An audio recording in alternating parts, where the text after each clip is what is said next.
দোকান থেকে কি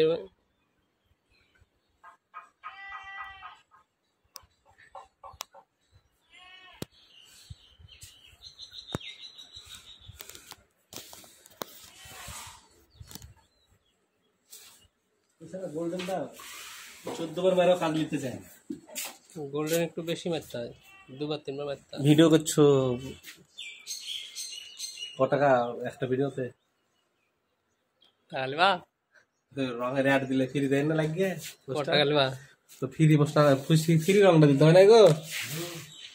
এরা কেউ যদি ই দেয়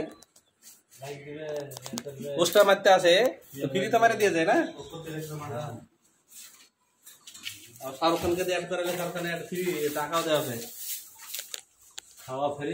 ভিডিও করছেন না আপনি? মিস্ত্রিটা দেখে দাও, মিস্ত্রির কাছে গেছে।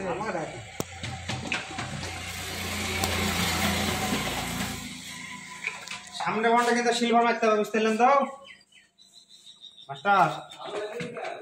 সিলভার মারবো দিয়ে দেখেন, ভালো লাগবে, ভালো লাগবে। সিলভারে আপনার খেলা হবে। কি কালার মারবেন জানি না, ভালো লাগবে কি আলাদা? ভালো লাগবে। সামনেটা দেখবে বিট মাস্টারের ভালো লাগলে মিটে গেল। তুমি কালার হচ্ছে কালো দে, এটা হলে সাদা দে, না লাল দে, অনেক হেলাম না।